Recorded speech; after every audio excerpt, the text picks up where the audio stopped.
하나됨을 지켜내라, 이런 제목으로 하나님 말씀을 나누겠습니다.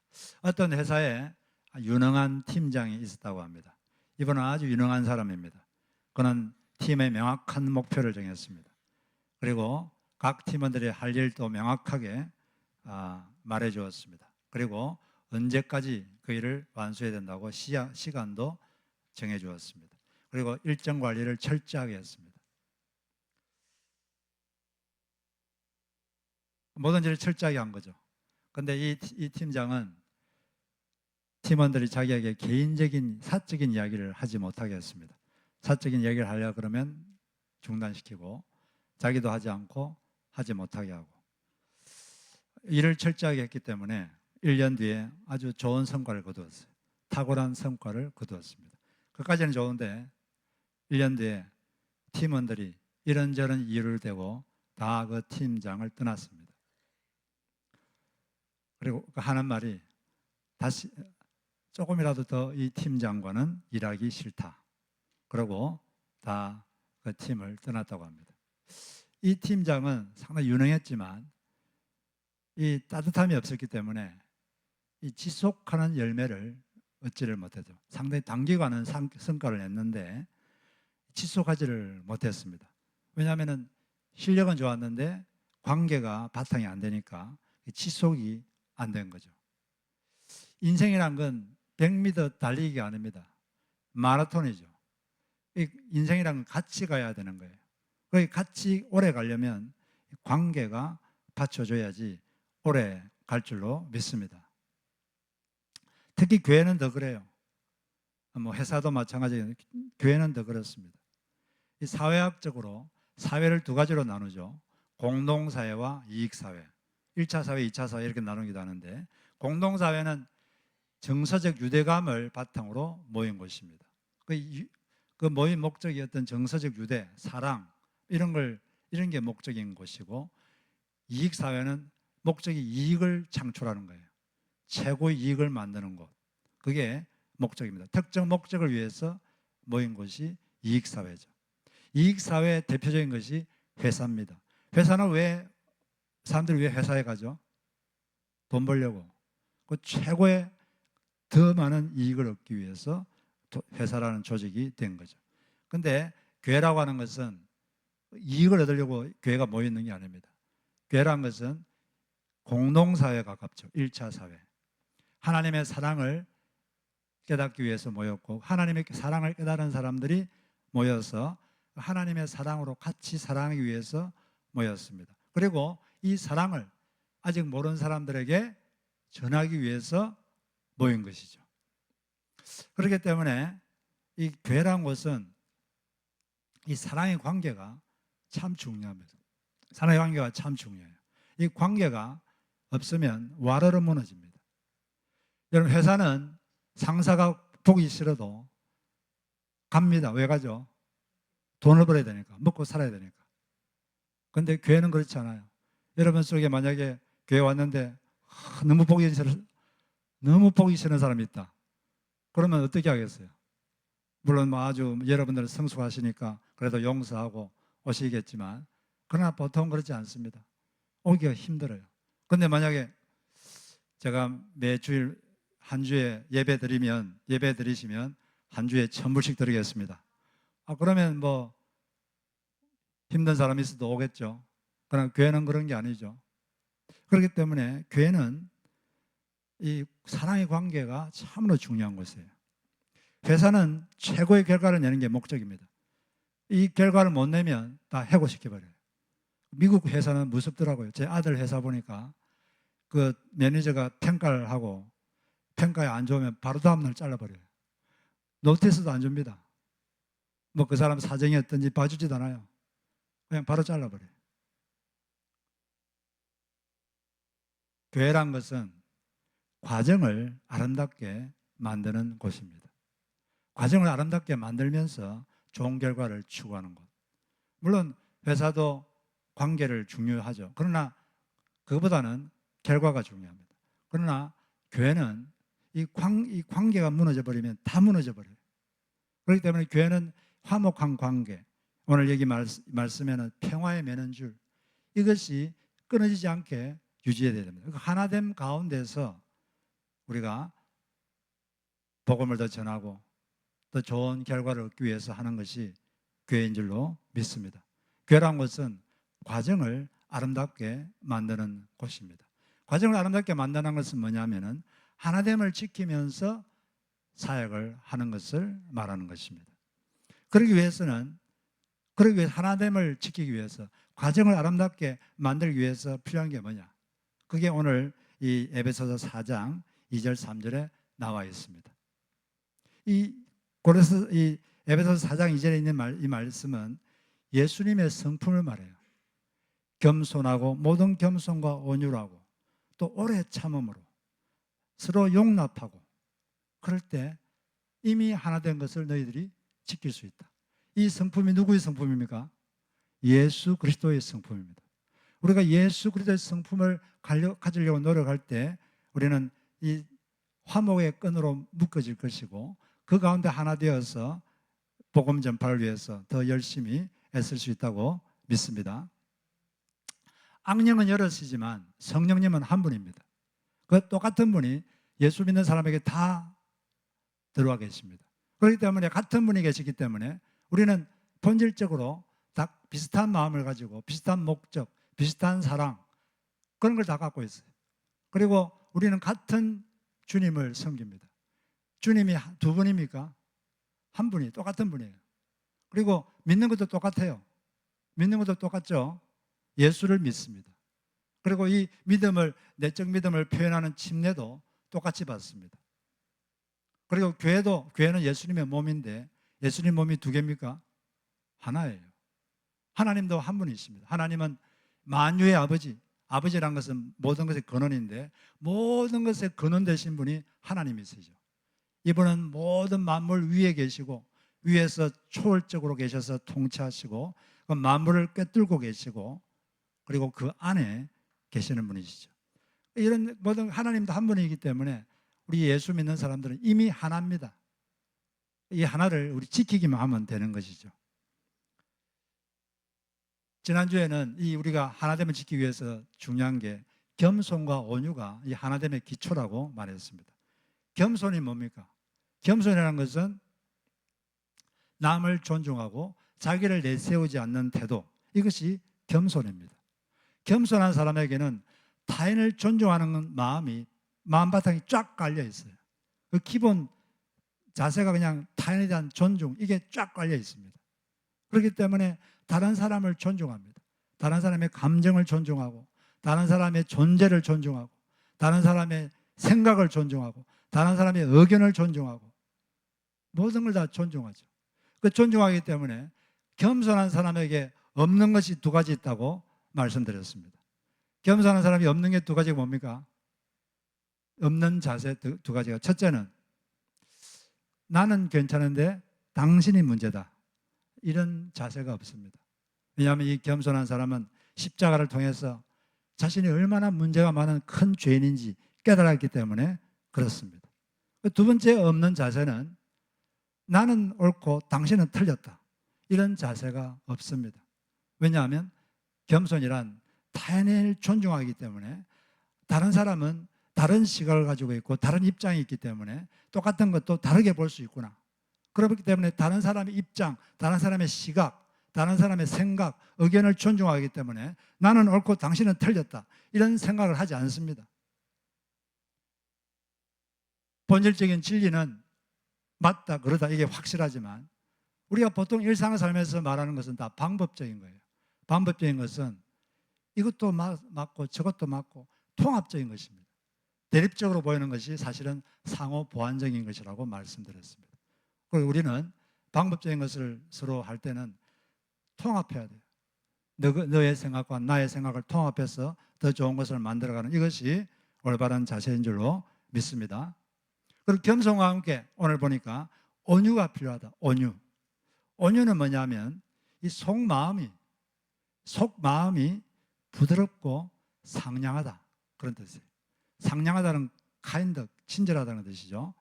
속마음이 부드럽고 상냥하다, 이게 온유하다는 뜻입니다. 온유하다는 것은 약한 것과는 다른 거예요. 약한 것과 부드러운 건 다른 거죠. 모세는 아주 강한 사람이었습니다. 모세는 강한 능력을 가진 사람입니다. 지팡이로 이 홍해도 가르고 바로 앞에 서서 담대하게 말도 하고 아주 강한 사람이에요. 강한 능력을 가진 사람입니다. 그런데 이 모세에 대해서 민수기 12장 3절은 다음과 같이 그의 성품을 말하고 있습니다. 이 사람 모세는 온유함이 지면의 모든 사람보다 더하더라. 모세는 온유함이 그 당시 모든 사람보다 더 온유한 사람이었다. 이렇게 말한 거죠. 이분의 영성은 이 두 가지가 겸비된 영성이죠. 강한 능력과 부드러운 심성.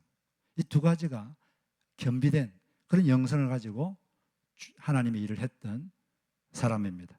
그런 모세의 영성 여러분들에게도 충만하기를 바랍니다. 그리고 디모데후서 2장 24절 보니까 주의 종은 마땅히 다투지 아니하고 모든 사람에 대하여 온유하며 가르치기를 잘하며 참으며 거역하는 자를 온유함으로 훈계할지니 혹 하나님이 그들에게 회개함을 주사 진리를 알게 하실까 하며 그들로 깨어 마귀의 올무에서 벗어나 하나님께 사로잡힌 바 되어 그 뜻을 따르게 하실까 함이라. 이 하나님의 사람의 특징이 뭐냐? 모든 사람에 대하여 온유하다. 그 사람이 마귀의 올무에 걸려 있는 사람이라 할지라도 그 사람에게도 온유하게 부드럽고 친절하게 훈계하는 사람이다. 그게 바로 하나님의 사람의 특징이다 라고 말씀을 하셨습니다. 모든 사람은 모든 종류의 사람이에요. 말귀를 알아듣는 사람이나 못 알아듣는 사람이나 뭘 잘하는 사람이나 못하는 사람이나 이 사람이나 저 사람이나 모든 사람들에게 부드럽게 상냥하게 이렇게 말하는 사람, 이렇게 필요한 것을 가르치는 사람, 그 사람이 바로 하나님의 사람의 특징이라고 말하고 있는 것입니다. 여러분, 모든 영역에는 고수가 있고 하수가 있어요. 고수와 하수 중에 누가 더 부드러울까요? 고수가 부드러울까요? 하수가 부드러울까요? 고수가 부드럽습니다. 무술하는 사람도 고수들은 행동이 아주 부드러워요. 그런데 하수는 거칩니다. 모든 게 그래요. 저는 골프를 친 적이 없지만 골프 치는 분들의 이야기를 들어보면 고수가 될수록 몸의 동작이 부드럽다고 합니다. 그런데 못 치는 사람은 뻑뻑해요. 힘이 들어가고 모든 게 그래요. 관계의 고수도 있고 관계의 하수가 있습니다. 관계의 고수는 부드럽습니다. 부드럽게 자기의 할 말을 합니다. 부드럽게 모든 걸 처리하죠. 여러분 다 관계의 고수들이 되시기를 바랍니다. 부드러움으로 모든 걸 다 온유함으로 모든 일을 하시고 그런 하나님의 사람들이 되시기를 바랍니다. 그리고 또 우리가 하나 되려면 여기 보니까 오래 참음이 필요하다. 오래 참음으로. 오래 참음이란 것은 고린도전서 13장에 보면은 사랑의 특징의 첫 번째 특징입니다. 사랑의 특징이 쭉 나오는데 사랑은 오래 참고 사랑은 온유하며 시기하지 않으며 사랑은 무례에 행하지 아니하고 사랑은 성내지 아니하며 사랑은 악한 것을 생각지 아니한다. 악한 것을 생각지 않는다는 것은 상대방의 과거에 한 악한 일을 다시 기억하지 않는다. 그런 뜻이죠. 원한을 품지 않는다. 네, 그런 뜻이죠. 그런데 여기 있는 고린도전서 13장에 나오는 이 쭉 항목은 사랑의 정의가 아닙니다. 사랑의 정의가 아니고 사람 마음속에 사랑이 있으면 이런 모습으로 표현된다. 그런 거죠. 사랑이라는 게 뭡니까? 사랑이란 건 상대방을 아끼고 소중히 여기는 마음, 그게 사랑이에요. 그 마음과 그 마음을 표현하는 것인데 이 사랑이 있으면 다음과 같은 식으로 표현이 된다는 거예요. 그런 상대방을 사랑하면 오래 참게 되고 상대방을 사랑하면 시기하지 않게 되고 사람을 사랑하면 성내지 않게 되고 사람을 사랑하면 무례하지 않고 사람을 사랑하면 과거에 한 악한 일을 생각하지 않게 된다. 이게 이제 그런 말이에요. 그런데 우리는 그러지 못할 때가 있어요. 마음에는 상대방을 사랑하는데 표현이 반대로 될 때가 있습니다. 사랑하는데 참지를 못해요. 사랑하는데 예의를 갖추지 않습니다. 사랑하는데 막 성을 냅니다.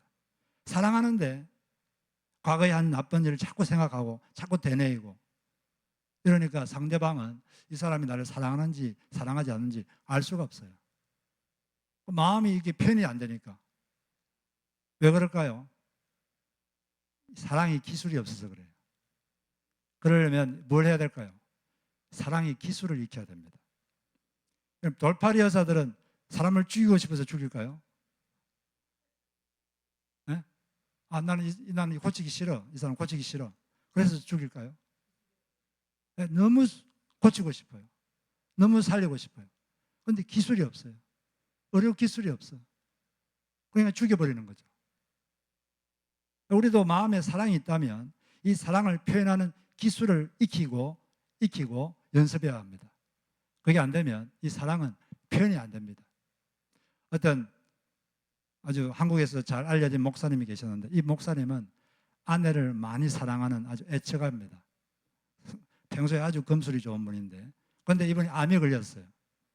암에 걸리니까, 지금은 좀 나으셨는데, 암에 걸리니까 막 자꾸 짜증이 나는 거예요. 막 짜증이 나고, 조그만 일도 막 짜증이 나고, 또 막 성도 잘 나고, 그 막 짜증 나니까, 몸이 불편하니까 그러겠죠. 몸이 불편하고 막 짜증 나면 막 짜증 내고, 아내한테 짜증 내고, 성내 막 성내고, 그러니까 점점 아내하고 관계가 멀어지더랍니다. 아주 자기가 정말 사랑하는 아내인데 자꾸 관계가 멀어지더라는 거죠. 그래서 어느 순간에 이래서는 안 되겠다. 내가 사랑의 기술을 내가 습득해야겠다. 그래서 그때부터 자기가 연습을 했습니다. 짜증이 올라와도 짜증을 표현하지 않았습니다. 짜증이 올라와도 표현하지 않았어요. 연습하고 연습했습니다. 성이 막 나도, 성이 확 올라와도 그 표현하지 않았습니다. 연습하고 연습했습니다. 어떨 때는 좀 실수한 적도 있지만 자꾸 연습하니까 성공했습니다. 짜증이 나도 안 내고, 성이 좀 나도 성을 안 내고, 표현을 안 하는 거죠. 그렇게 하니까 다시 아내와 관계가 좋아지고 회복되었다고 합니다. 우리는 이 사랑의 기술이 필요해요. 여러분, 여기 고린도서 13장 4절 5절에 쫙 사랑의 특징이 쫙 나와 있는데, 이 중에서 여러분들이 좀 기술이 좀 필요한 게 있습니까? 이 중에 어떤 기술이 필요한지 한번 여러분들이 딱 정해서 연습하십시오. 훈련하십시오. 그러면 여러분들의 사랑, 마음에 있는 이 사랑이 남들에게 더 잘 전달되고 더 잘 표현될 줄로 믿습니다. 그 다음에는 우리가 하나 되려면 뭐가 되어야 된다고 그랬어요? 여기 보니까 4장 2절에 보니까 사랑 가운데서 서로 용납하라. 용납하는 게 뭡니까? 용납하는 것은 상대방이 좀 잘못하고 좀 부족해도 그대로 받아주는 거예요. 그냥 너그럽게 받아주는 거죠. 이게 용납하는 겁니다. 우리는 좀 용납하는 용량을 좀 키울 필요가 있습니다. 간과의 능력을 좀 더 키울 필요가 있어요. 웬만한 거 좀 넘어가고 용납의 기술이 필요합니다. 용납하지 못하면 사람은 천사가 아니거든요. 사람은 완벽할 수가 없습니다. 사람은 실수하기 마련이고 사람은 잘못하기 마련이고, 용납하지 못하면 인생이 힘들어요. 어떻게 완벽한 사람은 어떻게 살겠습니까? 그렇게 상대방을 그렇게 만들지도 못해요. 우리 본인도 못하는데 상대방을 그렇게 할 수 있겠습니까? 그렇기 때문에 우리는 용납하는 기술이, 이걸 자꾸 용량을 키워야 됩니다. 그런데 용납하라 그러면 딱 드는 생각이, 이런 생각이 들릴 수 있어요. 아니, 성경에는 다른 부분에는 권면하라 이런 말씀도 있지 않습니까? 용납만 하지 말고 권면해라 그런 말씀도 있지 않아요? 이런 생각이 떠오를 수 있겠죠. 그렇습니다. 성경에 보면은 뭘 잘못하면 가서 권면하라 이런 말씀도 있어요. 대표적인 말씀이 마태복음 18장 15절 보니까 내 형제가 죄를 범하거든 가서 개인적으로 가서 너와 그 사람과만 상대하여 권고하라. 만일 들으면 너가 너의 형제를 얻은 것이다. 이 말씀에 보면 가서 권고하라, 고면하라 이렇게 되어 있어요. 어떤 말씀에는 그냥 용납하라 되어 있고 어떤 말씀에는 고면하라 되어 있고 어떻게 하라는 겁니까?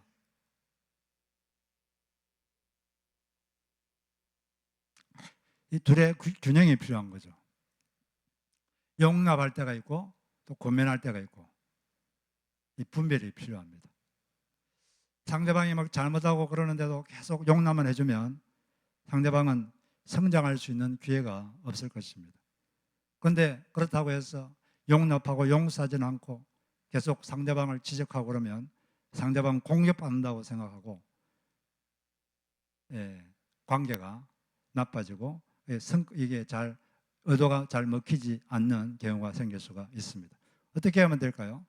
예수님처럼 하면 돼요. 예수님처럼. 예수님께서 요한복음 8장에서 가늠하다가 현장에서 들켜가지고 잡혀온 여자가 있었습니다. 사람들이 이 여자를, 가늠한 여자를 돌로 쳐 죽여야 된다. 그러면 돌로 때려 죽이려고 왔는데 예수님께서 뭐라 그랬죠? 너희 중에 죄 없는 자가 먼저 돌로 쳐라. 죄가 없다고 생각하면 돌로 때릴 자격이 있다.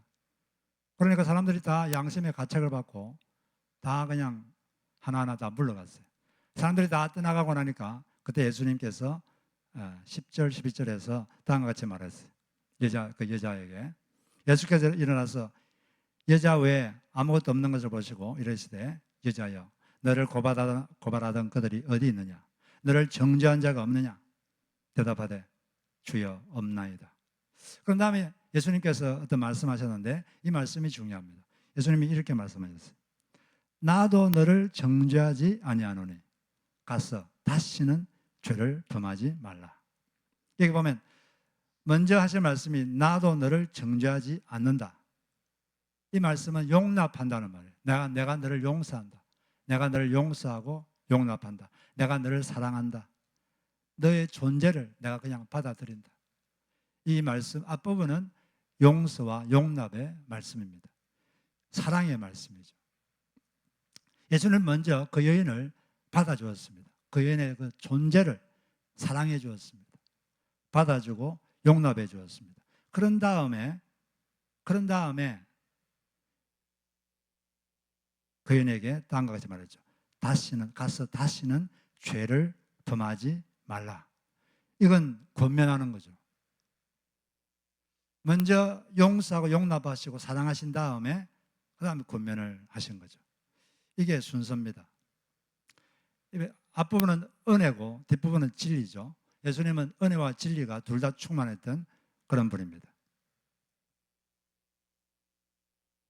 우리가 좀 부족한 사람이 있을 때 그 사람을 충분히 사랑하고 용서하고 용납하고 그럴 필요가 있는 것이죠. 제가 옛날에 개인적으로 좀 존경하는 목사님이 있어서 제가 한 10 몇 년 전에 다음같이 좀 물어본 적이 있어요. 제가 어떤 성도에게 개인적인 권면을 해도 될까요?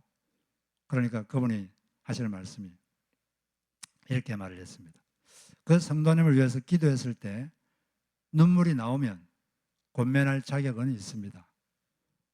그런 말씀하셨어요. 자격이 있다는 것이 꼭 하라는 건 아니죠. 그러니까 그 성도를 위해서 기도했을 때 눈물이 나오면 권면할 자격은 있다. 그 말은 꼭 눈물을 흘려라 그 말이 아니라 그 성도에 대한 사랑이 충만하면 그러면 권면할 자격은 있다는 거죠. 그 말씀이 상당히 제 마음에 많이 와닿았습니다. 그렇다고 그러면 우리 속에 사랑이 가득하다고 그냥 막 권면하면 모든 게 잘 풀릴까요? 내 속에 나만 준비되면 잘 될까요? 이 사람에게는 감정이라는 게 있습니다. 감정, 자존심 이런 게 있어요. 감정이 없고 논리만 있다면 좀 편한 면도 있습니다. 상대방이 자기 잘못한 걸 지적하고 좀 고칠 점을 지적하면 감정이 없고 그냥 논리만 있으면 그렇군요. 아, 제가 여기에 부족하군요. 당신이 저를 위해서 제가 잘 되라고 이런 말씀을 해주시는군요. 참 고맙습니다. 제가 고치겠습니다. 이렇게 되면 얼마나 좋겠습니까? 그런데 사람은 감정이라는 무시무시한 장애물이 있습니다. 감정이라는 무시무시한, 자존심이라는 이 무시무시한 장애물이 있어요. 여러분들은 사람이 감정에 의해서 선택한다고 더 많이 선택한다고 생각하십니까? 아니면 이성에 의해서, 논리에 의해서 더 많이 뭘 선택한다고 생각하십니까?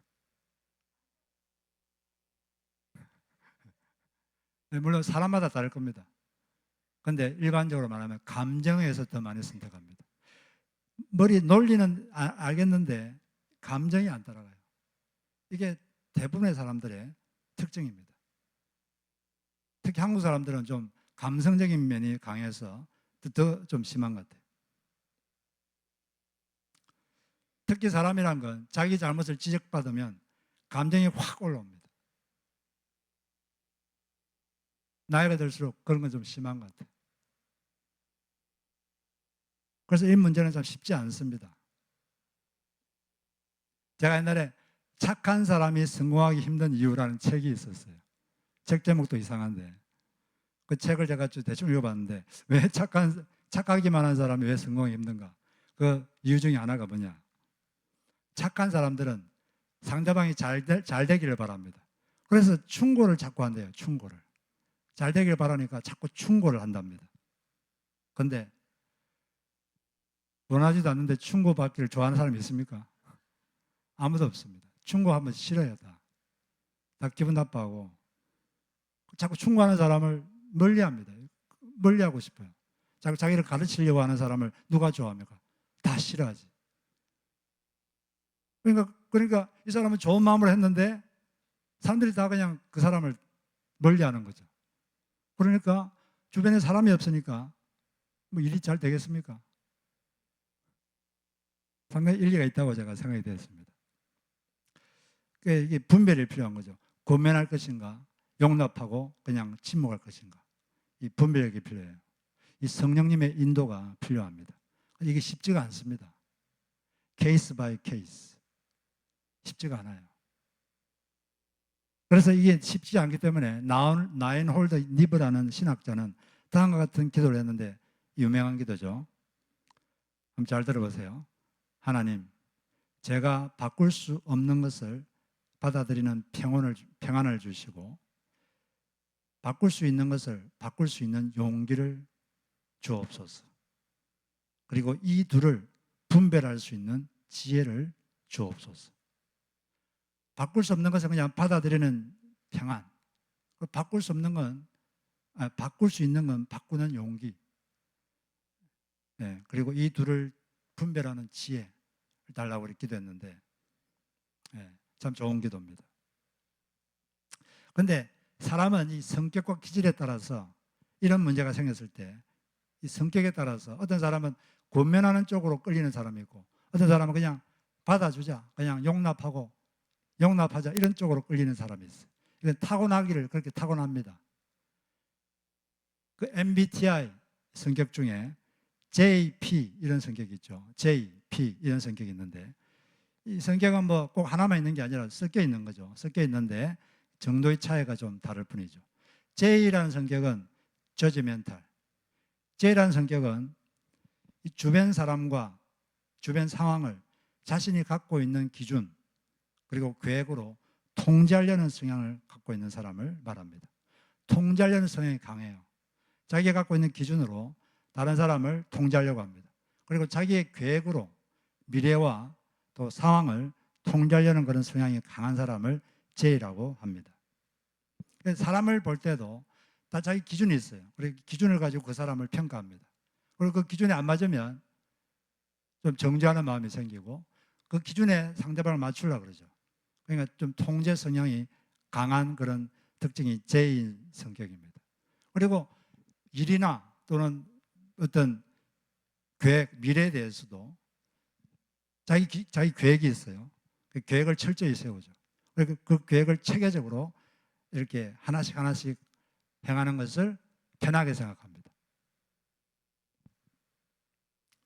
그런데 이게 갑자기 상황이 바뀌거나 그러면 이게 인기응변을 이렇게 해야 되는데 그게 또 쉽지는 않죠. 이게 다 장단점이 있어요. 근데 P는 뭐냐? P는 perceiving. 그냥 있는 그대로 인식하고 받아들이는 거. 있는 그대로 받아들여요, 그냥. 성격 자체가. 사람에 대해서도 마찬가지예요. 사람이 있으면 그냥 있는 그대로 받아들여요, 그냥. 뭐 이 사람 뭐 그런 사람 있죠. 뭐 남에 대해서 뭐 그냥 있는 그대로 받아주고 공감을 잘해주고 잘 수용해주고 잘 사랑해주고 잘 받아주고 이런 사람 옆에 있으면 편하죠. 편하고 있는 그대로 받아주니까. 근데 편하고 그런데 이것도 다 장단점이 있어요. 이런 사람들은 다른 사람을 훈련을 잘 못 시킵니다. 그냥 있는 그대로 뭐 좋아 그냥 뭐 잘 지내 이런 식이니까 다 장단점이 있는 거죠. 그리고 이런 사람도 미래나 상황에 대해 상황도 어떤 미래나 상황도 그냥 있는 그대로 받아들이는 그런 성향이 있어요. 이 사람들은 여행 갈 때 계획을 안 세웁니다. 뭐 계획대로 될 것도 아닌데 하면서 그냥 상황이 바뀜에 따라서 그 상황에서 또 이걸 하고 저걸 하면 되지 뭘 계획을 세우냐. 이런 또 성향이 있습니다. 이 사람들은 이게 또 편해요. 이런 사람이 이 성향이 너무 강하면 일 처리하는 게 좀 어려움이 있겠죠. 근데 사람이라는 건 이 두 가지가 섞여 있어요. 몇 프로씩. 이것만 있고 저것만 이런 사람은 없습니다. 섞여 있는데 뭐 정도의 차이가 있는 것이죠.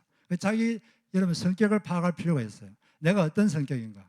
그렇게 자기를 파악해야 나는 타고나기를 이런 쪽으로 끌리는 사람이구나. 그러면서 균형을 잡을 수가 있는 것이죠. 이런 상황에서 하나님께 여쭤보고 성령님께 물어보고 어떻게 해야 됩니까? 자기의 타고난 성격도 잘 고려하면서 또 성령님의 인도가 무엇인가 이렇게 하면서 우리가 이런 문제를 풀어나가야 되는 것입니다. P나 J나 둘 다 필요한 거예요. 적절한 균형이 필요한 거죠.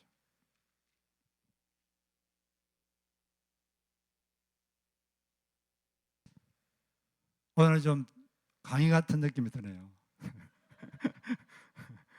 설교 같지가 강의 같은 느낌이 드는데.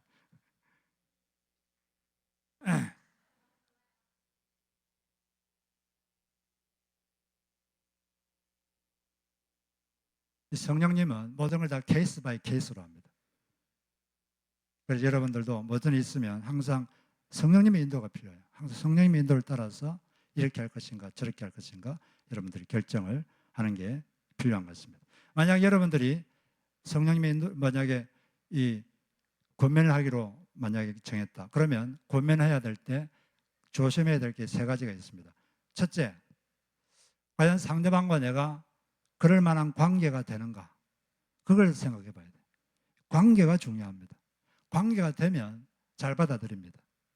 신뢰의 관계, 친밀한 관계가 되면 어느 정도 받아들일 수가 있어요. 근데 이 관계가 안 되면 좀 기다려야 돼요. 관계가 될 때까지.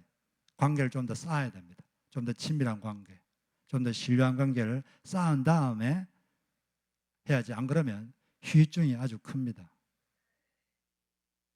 자기 좋은 의도와는 상관없이 안 좋은 결과가 일어날 확률이 상당히 높습니다. 그래서 내가 과연 이 사람과 그런 관계가 되는가? 그런 신뢰관계가 되어 있는가? 그런 친밀한 관계가 되어 있는가? 상대방이 나의 말을 받아줄 준비가 되어 있는가? 그걸 잘 생각해 봐야 돼요. 두 번째는 상대가 권면을 받아들일 만한 사람인가? 이걸 판단해야 돼요. 잠언 9장 8절에 보면 다음과 같은 말씀이 있습니다. 거만한 자를 책망하지 말라.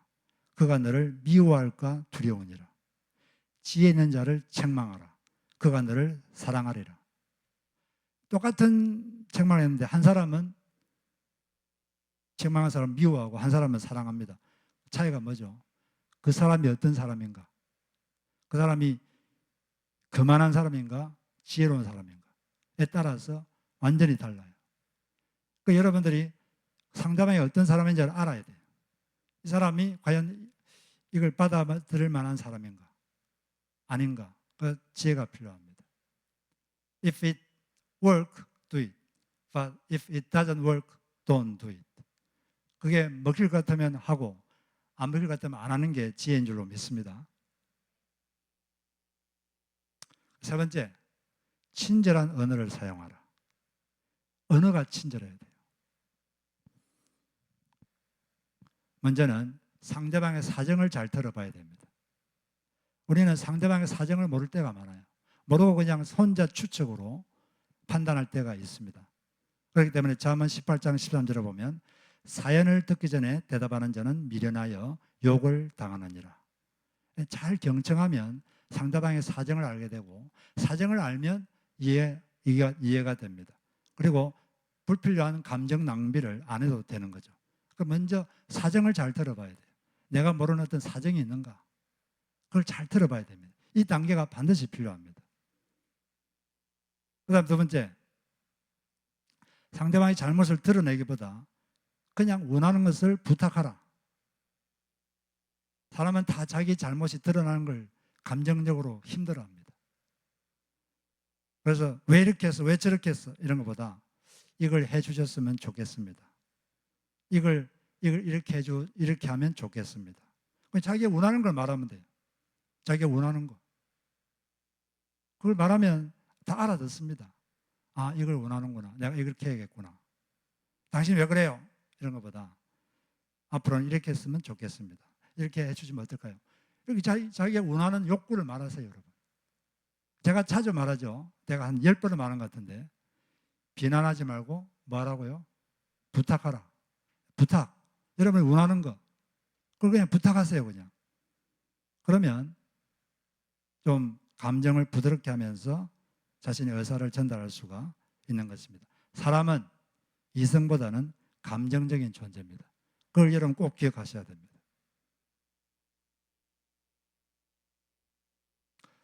네, 이렇게 뭐 해야 되는 거 알지만 권면한다는 건 쉽지 않아요.